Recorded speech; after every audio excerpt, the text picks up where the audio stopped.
So Yeah. what is the future of the Dead Sea Scrolls research and of these fishy fragments? What do you see going forward? Well, first of all, I would say we have these tens of thousands of fragments, or even if we have joined them, the ones that were found in the 40s and 50s, Mhm. and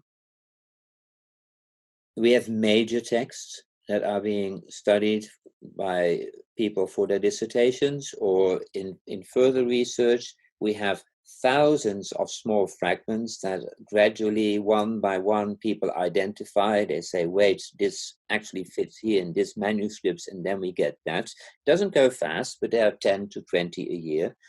Mm. And from that perspective, and these are all authentic, these are all accessible, these Mm. are, and from that perspective, these 60 fragments that have turned up, of which I would say perhaps 45 out of these 60 are not of any interest scholarly.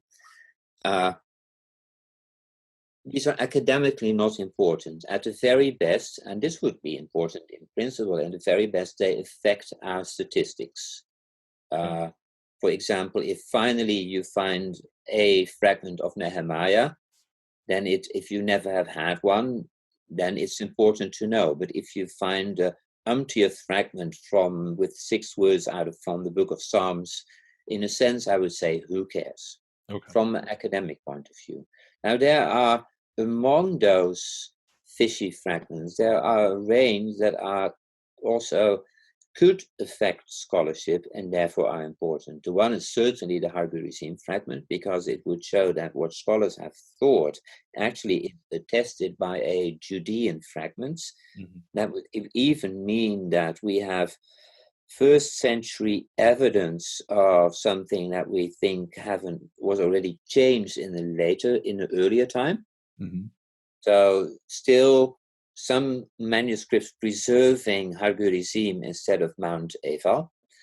Another case which would really be important for discussions that are going on is this large Jeremiah fragment, which goes along with the Septuagint Mm. text, but not entirely. Also sometimes has Septuagint readings and sometimes has MT readings, and this is important for the entire discussion about the relationship between these two versions and how they fit exactly. However, if this is a forgery, then we can just put it aside. So in Okay. this case, it will affect mainstream scholarship on Jeremiah.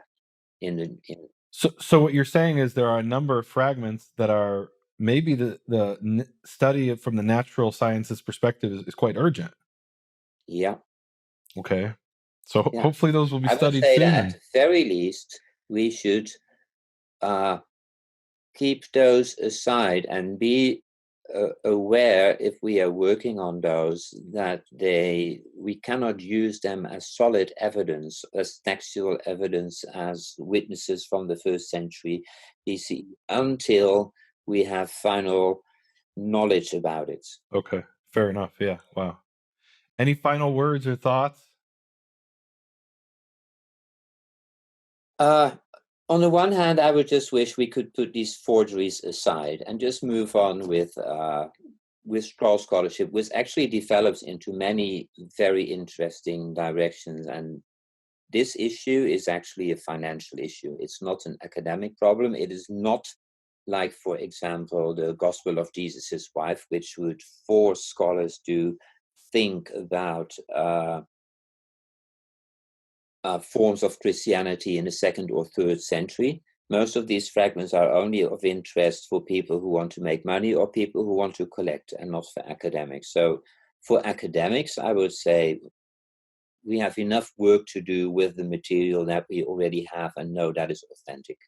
Okay. With the exception of, like you said, maybe 25% that are important, like the Mount Gerizim and the Jeremiah, and there's a few others I think that really could change the picture of scholarship in those specific areas. Yeah, Okay. that's Yeah. a few, yes. These are the two I think of from the top of my head, Okay. and I think probably these would be from a biblical scholarship point of view, the two most urgent fragments to decide upon.